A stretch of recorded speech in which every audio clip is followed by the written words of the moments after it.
Good afternoon, everybody, and a big thank you from me to Stephen, because until today he was just a voice on the end of the telephone and somebody who said, I want to set a meeting up, and it's absolutely fantastic to see you all. So thank you very much for coming. And I know we're not talking nice subjects, but they are subjects that you need to hear. But to see this many people is fantastic, and I'm going to talk to you at the end of my talk, if I remember, but we want to get more in February. So if you enjoy it, if you think it's been worthwhile and we can actually double the numbers or triple the numbers for February next year, we'd be delighted. Now, something I'd like to say is that we're doing more of these talks where you get a number of different speakers sharing a stage. And this is deliberate because as we are activists and we research and we dig into things and you meet other people and they tell you things, we're finding that the story is beginning to converge. What I didn't know in the beginning, I'm beginning to pick up from other people, and I find it links in with a little jigsaw that I've got. And we felt that if we started to share the stage amongst speakers, it helps show that we've got confidence in what the other speakers are talking about. That's not to say we know everything, that the detail that the other speakers are talking about, but we've got enough confidence to say these people have done the research and what they're putting in front of you is true and correct. And I can tell you that about 3 years ago, one summer's morning, about 10 to 6, I took my cup of tea out to the garden, lovely blue summer's day, and an aeroplane was going over, and I thought, that's interesting, that's a really heavy contrail. And I watched this thing, and then I thought, well, I better take the dog out. And I took the dogs out. 2 hours, came back, and I was amazed that that contrail was still there from horizon to horizon, but it was starting to spread in the wind. And basically, it didn't disappear for several hours. And I was just curious. I've got some film of my own on my laptop. I've got photographs. So I began to notice these planes. And then eventually I just started to delve into the internet, and then all of a sudden I'm beginning to see information on something called chemtrails. Now, I built a very crude little device. If any of you have watched Dad's Army, you might have seen them with a little device for measuring the angles of aeroplanes, and you can calculate the height. And it's an estimation, but it can be quite accurate. And I've got planes coming over my house, and the altitude, plus or minus a couple of thousand feet, is 10,000 feet. And they leave a huge trail, and some days there are 4 or 5 aircraft in one section of the hemisphere. So I know these aircraft aren't commercial airliners, because if they were, they would be at such an altitude that they were ripping up fuel, and that costs money, and they don't do that. I also live under the transatlantic air routes, and a normal aircraft is a tiny speck because they're up at 30,000 feet. So I know that these are not normal. I can also say, because Andrew didn't, that around us, about 3 or 4 days after the aircraft have chemtrailed, people complain about feeling lethargic, washed out, tired, joints ache. And I'm looking at all your faces. I know it's coming up to Christmas. But if you watch people out there on the street, you're watching people who are becoming more and more lethargic. You don't see people smile much. You don't hear laughter. It's real. Now, whether it's intimately connected with these aeroplanes, I don't know. But personally, I've now come to the conclusion that when they do heavy spraying over 2 or 3 days, something happens. We don't feel too good. You can make your own minds up. Just start looking in the sky. Okay, now, the subject I've come to talk to you about is common purpose. And I always do this because it helps me in how I direct it. But how many of you have heard about common purpose? Okay, that's brilliant.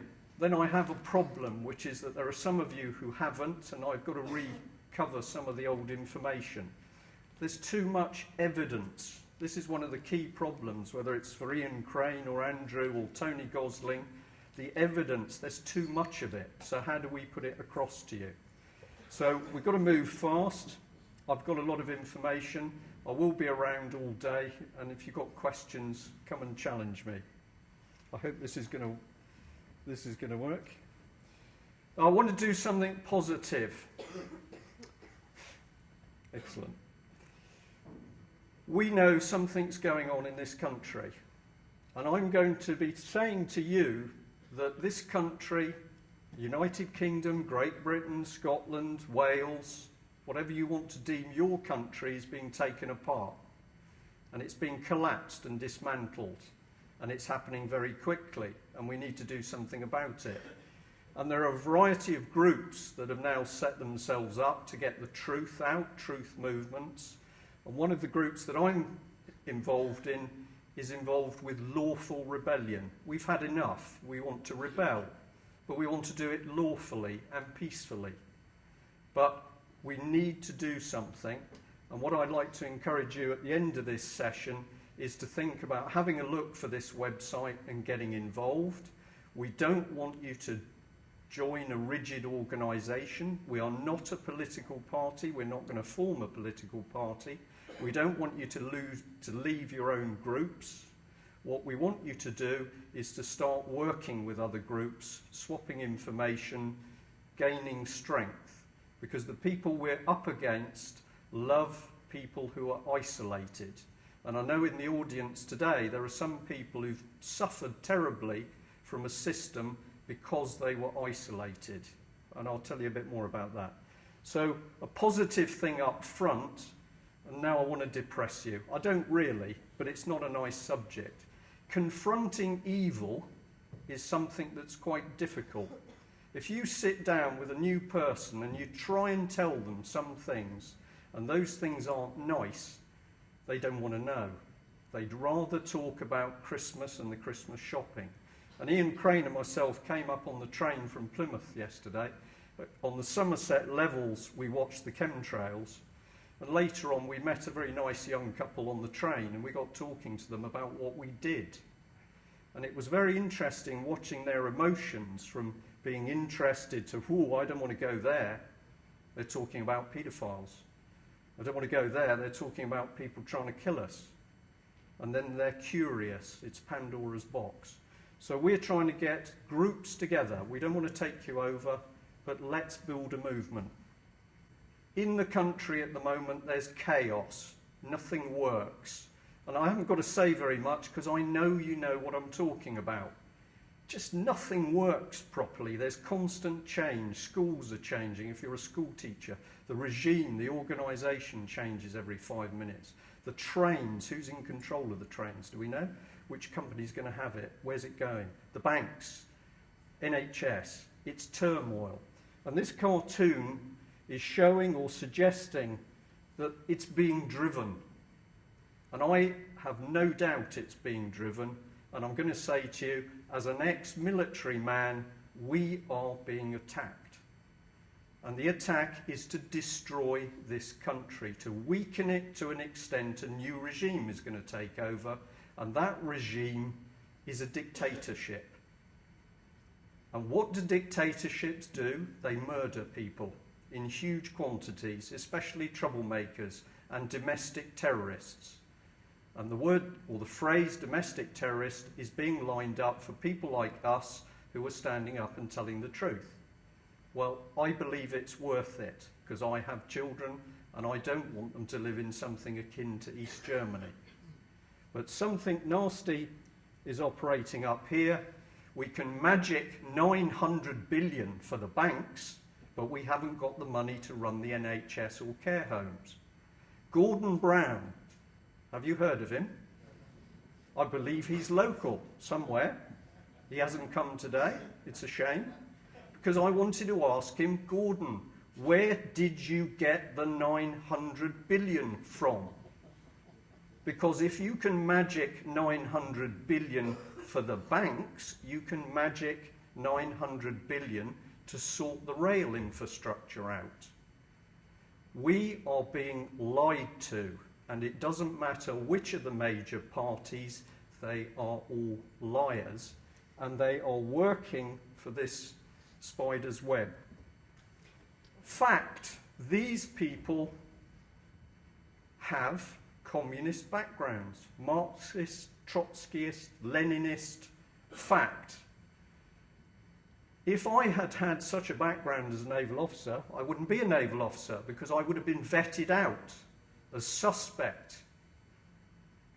I would not have got into the military, and yet these are the people controlling the military. So I'm going to suggest to you that when you watch the coffins coming back from Afghanistan, that's not the important bit.